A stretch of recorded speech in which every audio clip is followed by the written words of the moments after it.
What's up everybody, my name is Chris and this is another video tutorial by Homes in 5, and today I'm going to be teaching you how to install ProTeam's ARK 2.02 eCustom firmware on your PS Vita running 2.02 or 2.00 official firmware. Now this is the Uno exploit, so it goes without saying, basically you guys do need to have Uno to run this particular exploit. Now if you don't have Uno, you cannot buy it anymore on your account since the game has been taken down across every single PlayStation Network region. The only suggestion that I can give you guys is to game share with somebody. No, I can't game share since I've maxed out my accounts to game share with. Find a friend who has the game already if possible. If not, then I do apologize. You'll have to wait until another game has been exploited to allow this kind of stuff to be done to it. Moving on to more important things, if you do have the game, the first thing you're going to need to download is WinRAR. There will be a link in the description for that, or 7-zip, basically to let you extract the files that you're going to download. The second thing is Content Manager Assistant. There will also be a link in the description for Open Content Manager, since I highly recommend you use this without the internet because, you don't want Sony to see what you're copying to your PlayStation Vita. And the last thing is obviously this little exploit down the middle here. So I'm going to open that up in just a moment. I've downloaded it already, but the link you're going to go to will bring you to this website here, wallalo.net/downloads, and down the top. This website here will also tell you absolutely everything that has been packed into this ARK eCustom firmware. Sorry, there's birds in the background.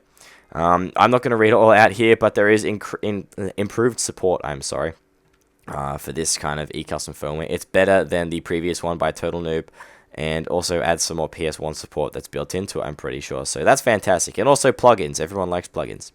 We'll minimize that, and we will open this up. And the first thing we're going to do once we've opened up this is go all the way through to the ARK folder. And you're going to pick the folder that is according to your region. So I have a PSN account that falls under the European region. We're going to open that up, and there is the exploit right there. Now, after you've installed Content Manager Assistant or OpenCMA, it will make a kind of an archive of files and set up everything to kind of go with what you've downloaded and where you want to put your PlayStation Portable save data. And that's the folder we're going to find right now. So if you go to your documents or my documents on your computer, and then go to PS Vita, P save data, and then this random jumble of numbers and letters, that is where all of your PlayStation Portable save data files will go. We'll delete that one because that is the old exploit, I'm pretty sure, or maybe the new one when I tried it out just before. That is just a random CS, so ignore that, please. Next thing we're going to do is click and drag the main exploit across to my PS Vita or PSP save files. And that's copied across. That was super quick. That's great. We can close this off now, and we're not going to put that in the bin. We will just put you over there for the time being. That's cool. Alright. So that's ready to go. All we need to do now is go to my PS Vita and swipe this across, and we have Content Manager Assistant ready. Let's just disconnect my internet. I do have wireless internet. It's super slow for an awesome PC. It kind of sucks. I wish I had Ethernet. But as you can see down the bottom, go away Steam. As you can see down the bottom there, we have no internet connected. That's fantastic. Now we can open Content Manager Assistant. We'll blur out the name of my account that I'm using for this particular exploit since we don't want my account to get banned. And now let's go to the PS Vita and we'll go start. And then once this is connected without the internet, ain't that fantastic? We can go to PC to PS Vita, applications, and then slide up or scroll down to PSP/other. And you've got that nice little Pro custom icon, which is very nice. I like that compared to the other exploit.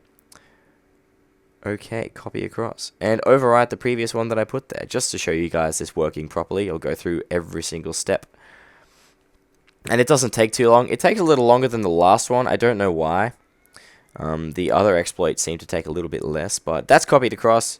That's fantastic. We can slide that out of the way. And then we can open up Uno, which is just here. So we'll boot that up.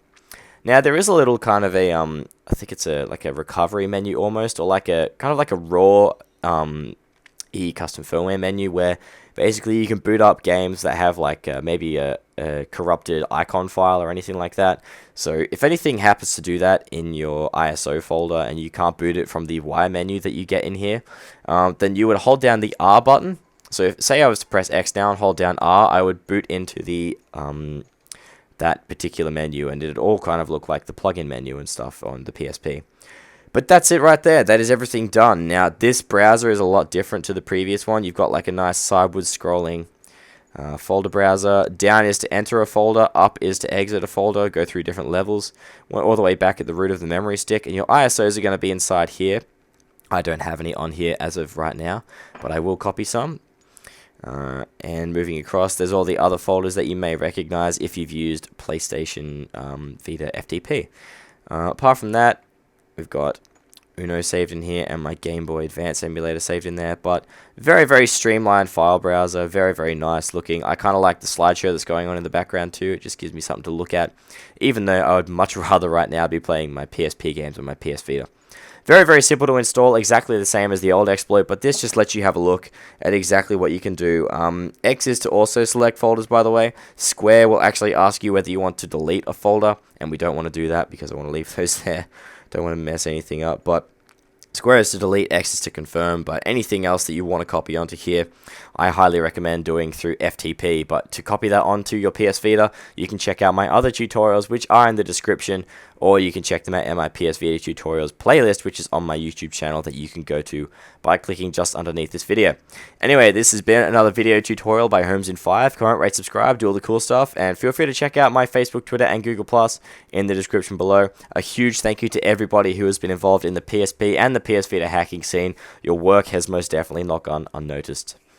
This has been another episode of Homes in 5, guys. Bye-bye!